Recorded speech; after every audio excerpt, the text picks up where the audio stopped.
हाय। आज हम बात करेंगे कि मैंने अपना करियर इवेंट मैनेजमेंट में कैसे स्टार्ट किया। उससे पहले आप एक ये छोटा सा इंट्रो देख लो और फिर करते हैं अपनी वीडियो शुरू।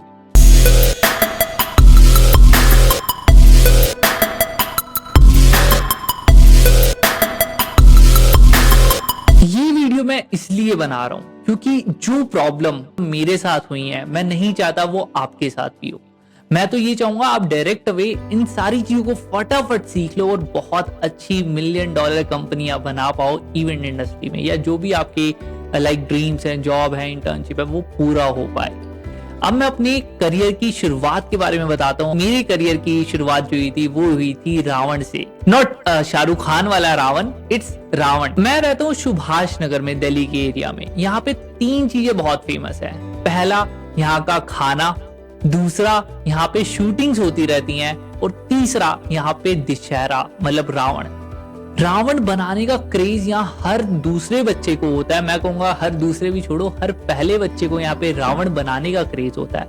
ऐसे ही जब मैं 7th क्लास में था, मेरे को एक ड्रीम आया कि नहीं, मेरे को भी एक अपना खुद का रावण बनाना है।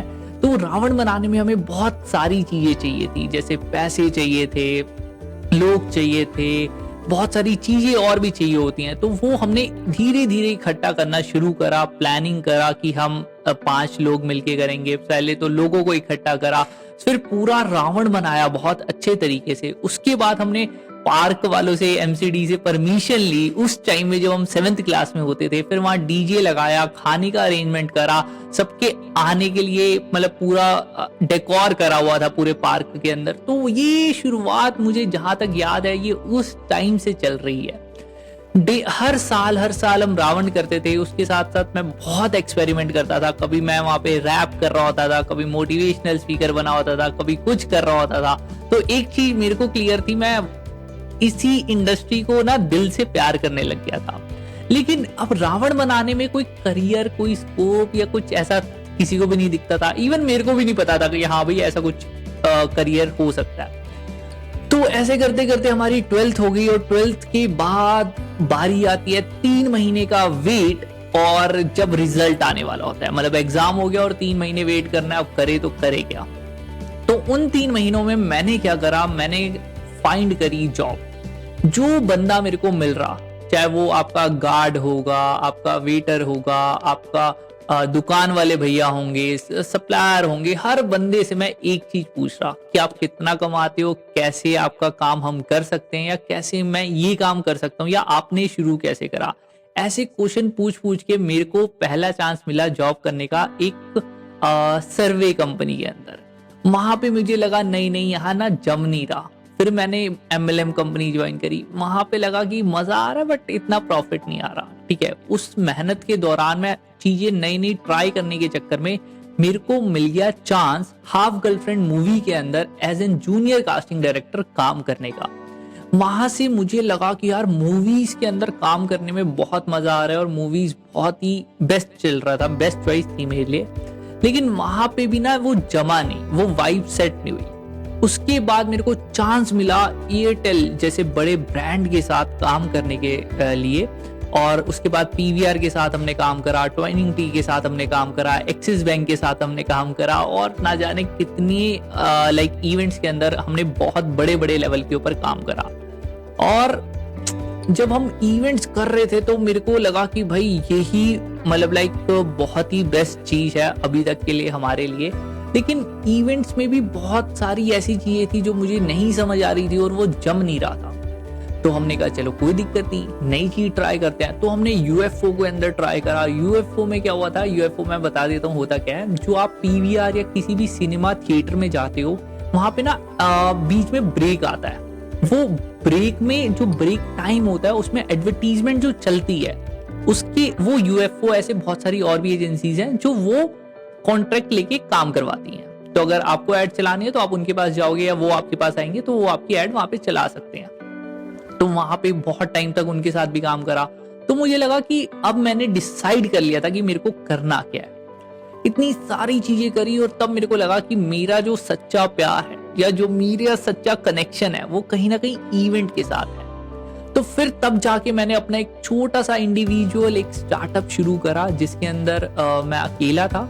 एंड देन कोई नाम नहीं था कंपनी का, बस मैंने कहा ऐसे ही पीयूष के नाम पे शुरू करते हैं। और हमने डीबीएस बैंक के साथ काम किया, हमने सीसीडी के साथ काम किया, हमने बहुत सारे कॉर्पोरेट इवेंट के अंदर काम किए, वेडिंग्स के अंदर काम किए। तब हमें समझ आ गया था कि इवेंट के अंदर जेन्युइनली फ्यूचर और करियर कितना है। हमें लगता था इवेंट एक ऐसी चीज है जो मतलब कभी कभार होते हैं, लेकिन जब हम प्रॉपर काम करने लगे हमें समझ आया कि बहुत बड़ी मार्केट है। उसके साथ साथ जब हम थोड़ा बिजनेस सही सेटल डाउन हो रहा था, क्लाइंट्स आने लग रहे थे, तो मैंने 2 दोस्तों को इंट्रोड्यूस करा अपने बिजनेस में, और इसका नाम नहीं था तो हमने नामकरण करा इवेंट अमीगोस करके। मतलब हमने एक अपनी कंपनी शुरू करी और बहुत अच्छे टाइम तक हमने काम करा और बहुत अच्छे नंबर्स हमने अर्न करे। थोड़ी बहुत नॉलेज की हमारे पास कमी थी, इस चक्कर में हमारी वो पहली कंपनी बंद हो गई। और नॉलेज की कहाँ कमी थी, हमें कॉन्ट्रैक्ट बनाना नहीं आता था। हमें ये नहीं पता था कि कॉन्ट्रैक्ट बनाते कैसे हैं या लीगल कॉन्ट्रैक्ट क्या होता है। तो इस वजह से एक क्लाइंट ने हमें बहुत बड़ा मतलब हमारे साथ फ्रॉड करा और हम बहुत अच्छे खासे लॉस में आ गए। उसके बाद हमारी एक तरह से हिम्मत टूट ही गई थी और मुझे लग नहीं रहा था कि मैं दोबारा कभी इवेंट कर पाऊंगा, क्योंकि जब कहते हैं ना गिरते हैं तो बहुत ज्यादा लगता है, क्योंकि हम बहुत अच्छे लेवल से गिरे थे। तो एक तरह से ऐसा लगा था कि अब सब बंद हो गया, अब मैं कुछ नहीं कर सकता, आई एम फेलियर। बहुत बड़ा फेलियर था हमारी लाइफ के लिए। लेकिन वहां से मुझे एक चीज समझ आई कि मेरे को ना कुछ करना है, क्योंकि मैंने कहा यार अगर मेरे साथ ऐसा हुआ है तो बहुतों के साथ होता होगा, तो अब कुछ करना है। तो मैंने टेक का यूज करा, मैंने टेक्नोलॉजी सीखने पे अब ध्यान दिया। मैंने कहा कोई दिक्कत नहीं, जो हुआ सो हुआ, अब टेक्नोलॉजी सीखते हैं। मैंने जावा सीखा, HTML सीखा, CSS सीखा, इवन PHP, पाइथन, ये सारी लैंग्वेजेस सीखी। मैंने वेब डेवलपमेंट सीखा इवन।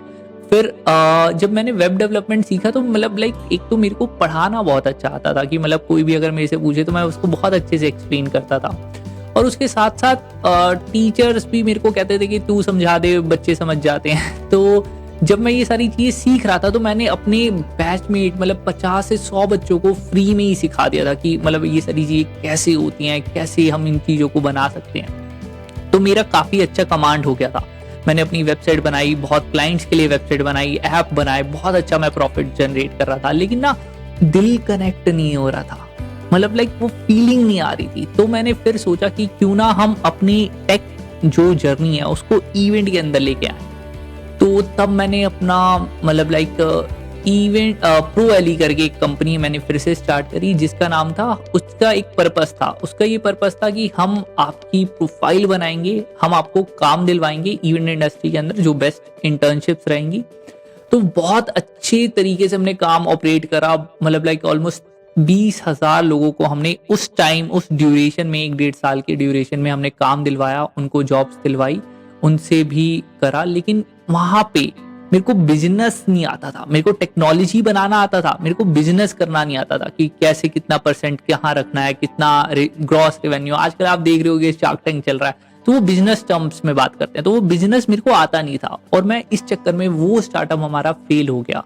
जो हमारे 2 पार्टनर्स मैंने रखे थे जो जिनका काम था मार्केटिंग करना, वहां पे बहुत ज्यादा मिसअंडरस्टैंडिंग हो गई, मिसकैलकुलेशन हो गई। उनको लग रहा था मतलब लाइक विजिबिलिटी की बहुत कमी थी, तो वहां से हमारा वो बिजनेस भी फ्लॉप हो गया।